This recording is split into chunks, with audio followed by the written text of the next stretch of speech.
What's up guys, Shay Stevens here, PDGA number 77522, and it's time for the back nine of my round at Amanda's Field Disc Golf Course playing the blues. Let's get to it.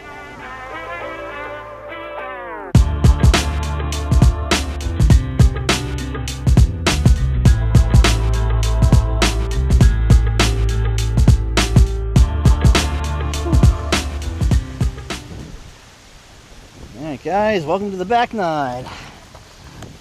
The wind has shown up, not a fan.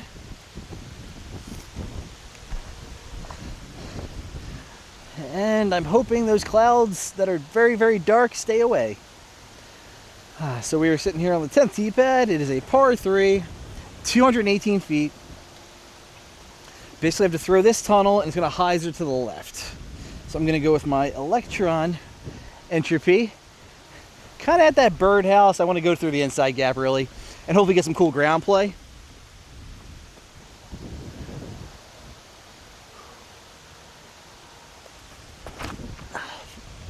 Oh, double tree. My drives are not feeling good. All right, trying to hustle because there's a card behind me. Just got to do a little bit of an upshot here through the trees, under the basket.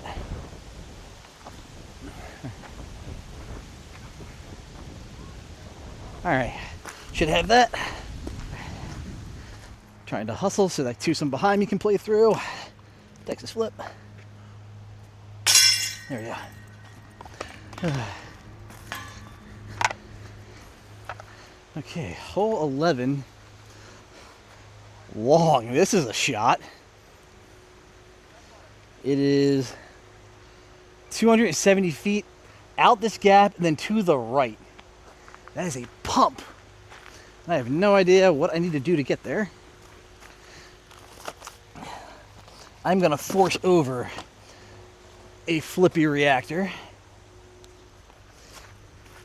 There is some helping wind left to right. I just need to make sure I catch it.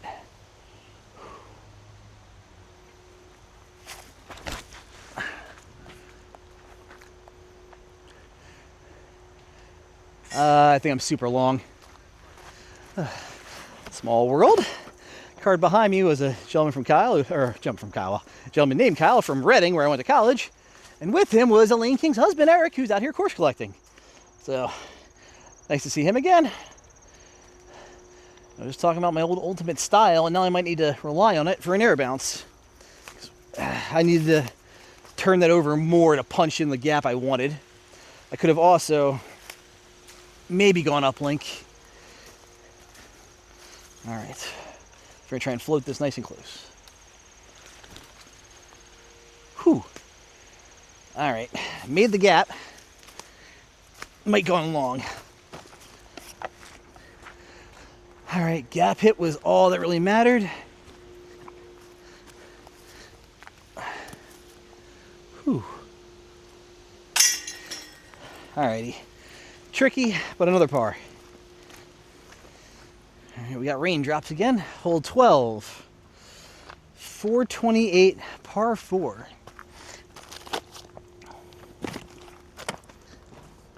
So just through this gap, and I'm guessing it kind of plays like an island. There's road on the left, path on the right.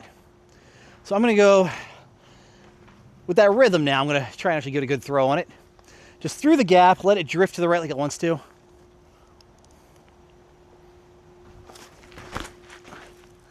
Well, if I gave it air, that would have been awesome. All right, we're on the island. All right, guys, I've stood over this one for a while. The backhand line is safer, but just there's very little chance of me making it. And also, if I do hit an early tree, I could go out of bounds. So I'm going to try and get techie with it. With a little bit of a step out forehand down this left chute towards the road. I just got to miss this tree here. And ideally, this has enough stability to fight back off the road to the basket. Oh, hit some leaves. Oh, that's short. All right, I've been working on the step putt. Let's see if it's paid off.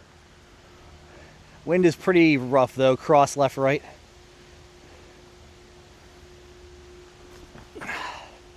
Glide, oh, just short. Good line though. All right, stressful hole, but a stress-free par. Never complain. All right, everyone. Trying to do my best with the GPS. Hole 13 is a 479-foot par 4, basically out and around those trees on the left-hand side. There is no pole or anything, or markings, so I'm just using the GPS map to try and figure out roughly where I should be, and I think this is it. So since it's playing as a par 4, my plan is just go for as much distance as possible to open up the hyzer on the approach. So I do have to throw straight into a headwind though, which is not ideal.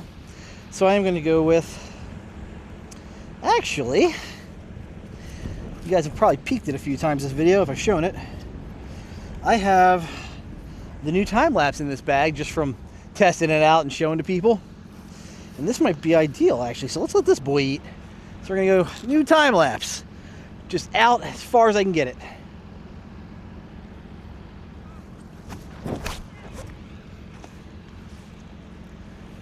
So it's got some nice flip, some nice ride. A little farther to the right than I want, but I should have a hyzer into the basket, hopefully. All right, so we're about 200 out. I wish I would let the time lapse have a little more air to play. Would have made this a real easy upshot. But I'm dealing with a head right left, which is not fun. So I'm going to take the electron entropy out way right because I feel like the wind is going to toss this thing. So I'm trying to play for the wind throw.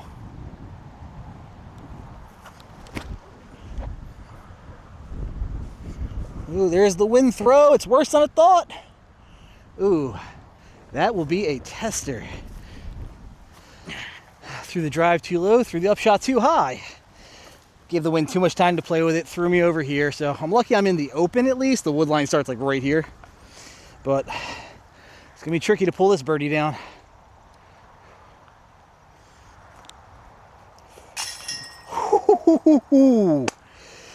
As far away as you could go, and a chain star light with the snag. All right, hole 14. Only has one tee pad. I don't know if they could even put a long back there maybe, but it is 282 feet into a headwind. I believe the last time I was here, my play was a reactor. So I'm gonna roll with that again. Go with my more stable Fission boy. Play baby hyzer to the right.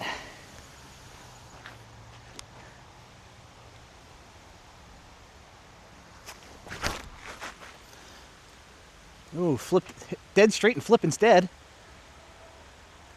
Ooh, that's woefully short though. Sadly short out here. Let's see if I can connect. I do have to be careful though. Those trees are like on the basket.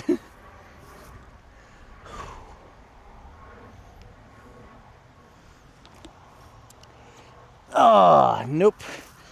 Let's see if I have a poke out putt hopefully in there. All right, let's see what trouble I got myself into. All right, I can walk to the disc, which is nice. Where's the basket there? So many can go there. Disc in my hand. What can I get? All right, so there's get legal. Okay, there's a lane here. How do I get back up? Okay. I would humbly request a little clearing out. I mean, you have branches growing that close to the top of the basket. Okay, hole 15. Same tee pad as short. I'm usually not an advocate for throwing over paths, but if that plays here, a tee pad like 100 feet back and to the right, kind of at the corner, and force players to be left of the walking path to be in bounds off that tee, I think that'll be a fun shot. But this one is, again, straight headwind, 344. I'm just gonna go with my Fission Photon Stable Boy. Make sure I keep this left. I don't want to go off to the right. I'm pretty sure pathing across is OB. No tee pad either, which stinks.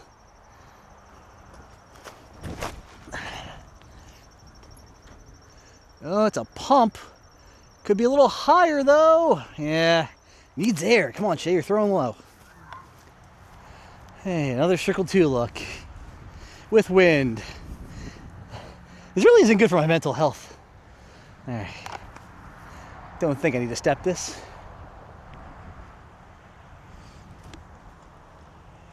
Should have stepped it. Tap in birdie. Or sorry, tap in par. All right, the big scary clouds have gone away, so I have no reason to play these last couple holes fast like I did the first time I was here. And it looks like it's all the similar basket positions. Where is this boy? Ooh, did this one move? I think this one moved. It feels further. Yeah, they got on. So on you just have the main, which was shorter, and now they have the future basket. And the future basket's hanging out at 272.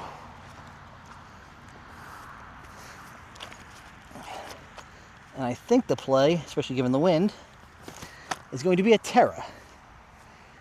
So I have to throw basically, for a Terra, flat shot around the corner here and just let it be a Terra.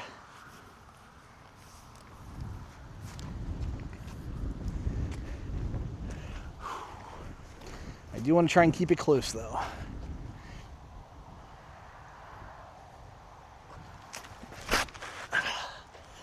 Oh man, the wind flipped that boy up. All right, open look, but a far look. All right, guys, excuse the audio. We're right by the road. I actually almost threw out of the bounds of the park. Fence is about 20 feet to the right of my disc. Also note, there is water on the other side of the fence, so if you early release your drive, could be sad times. I feel like you need to throw something that's flippy on hyzer to get that carry off the tee pad. But with this headwind, I don't know if that's possible, so I think the Terra was the play in the conditions. So circle 2 look here. Let's see if I can give it a good run. Fence behind it, so no fear.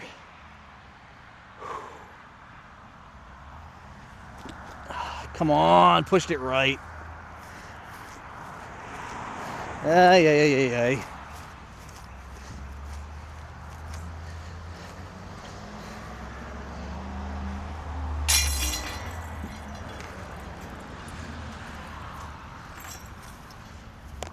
All right, step putt woes continue. Need to fix that.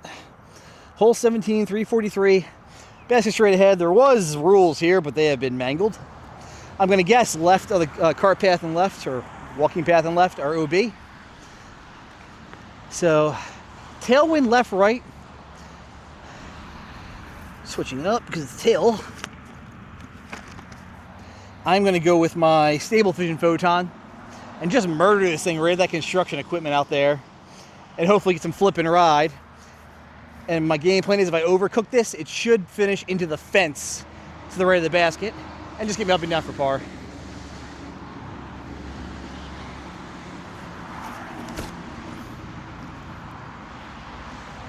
Oop, I cooked it. Yeah, my height control has been off this round. Sorry, guys. Well short here, so just going to put an entropy up under the basket. Maybe give it a cheeky run. Nothing really to fear. Just can't throw it left. Boom. All right. Decent run. And I got that comebacker.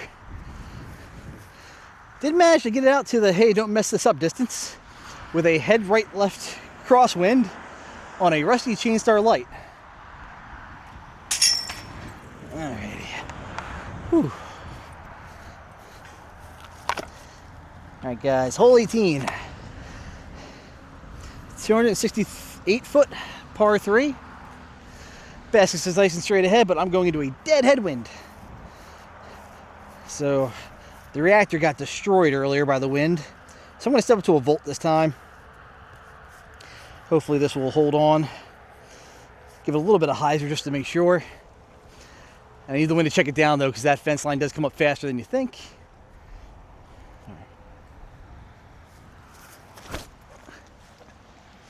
Oh, I didn't flip it at all. Into the dumpster. Hey, off the equipment. Alrighty. Alright, so luckily, hit the tire of the tractor, rolled me to here. Not out of bounds, but not really a great look at the basket. We'll see if we can get cute. I have to go down to a knee, get the clearance. I gotta go nose up range. And I do need to distance check this because the fence line is OB. Oh, that would have been cool. All right. That'll do it for this round at Amanda's Field. Hopefully the cars aren't horrible right now. So the blue tees definitely give you some different looks. Very interesting. Kind of went flat at the end there, which is a bummer. What did I come out? -6, I think? Yeah, not bad at all. Yeah, but for final thoughts, back to Shay. Unfortunately, guys, like I said, went flat there on the back nine, but overall, not a bad round. It was my first time playing the blue tees, and toward the end of the round, that wind got very difficult to manage, so -6, not bad. I also, like I said, was putting a lot of self-imposed pressure on myself during these practice rounds to try to simulate game time, so that way I could be ready to face that pressure. And yeah, a few drives got away from me. My putt wasn't as tight as I wanted it to be, so much to improve upon. Now, I will say in terms of shot shape, the blue tees do offer some fun looks, definitely change the course up a bit, but I am very concerned about safety with this layout, guys. You could be a great player, fully aware of your capabilities, but slips happen, early releases happen, late releases happen, and a lot of walking paths get brought into play with this blue layout. So definitely concerned. I think the two big red flags that came up during my round were holes 12 and 17. Hole 12, I believe, is the one with the road on the left-hand side, and then the path comes in front of the tee pads and kind of creates like an island, I was saying. When I was actually driving, there was somebody walking on that path on the right-hand side. I couldn't see them from the tee, and I went back and checked the footage. I can't see them there either, but they were there. And then when I was putting, another person came through, so I know the path is actively used. But my concern is you can't see somebody on the tee or on the walking path from the tee. And I'm just worried if you overcook your drive or you kick a tree, you could hit somebody and we have problems. Likewise, on hole 17, I threw my drive, and then I wanted to throw a few more drives just to practice that kind of like low hyzer flip, keep it tight. And after my third throw, I watched it, saw what it was going to do, bent down to pick up another disc, and I look up in time to see my disc landing, and I see a person was walking. I didn't realize there was a path between the roller rink and the skate park coming off the parking lot, and I couldn't see them because of the skate park obstructing it, or I'm sorry, the roller rink obstructing it. And had I just timed things up a little bit differently, I would have rung them up, and that's a no-no. So I'm really happy the short tee pads are getting the love, getting those permanent fixtures, but I would really be hesitant to drop, permanent tee pads in a lot of these blue positions just because, I mean, your seasoned disc golfer, they know when to throw and when not to throw, but not to knock them, I have a lot of friends who barely play. We go out every once in a while, and they will play long to long no matter what. They don't care if they're going to shoot plus 50. They're big boys. They got to play long to long. And with their capabilities, a lot of pedestrians might be brought into the line of fire, and that's just not good because I do not want to see this course get pulled. I think it has a great potential, but yeah, I'm a little hesitant on those blue positions. So yeah, I can see them as like an off-season layout, but even then, this park seems to have decent amount of traffic in the off-season with dog walkers, so little hesitant, but yeah, those are my thoughts on the blue tees for Amanda's Field Disc Golf Course. Hope you guys enjoyed watching. With that, I want to say thank you guys for all your support. If you have any questions for me, reach out. I'll do my best to answer them. Take care. Thank you to my sponsors. For all your disc golf needs, check out Phoenix Discs and Foundation Disc Golf.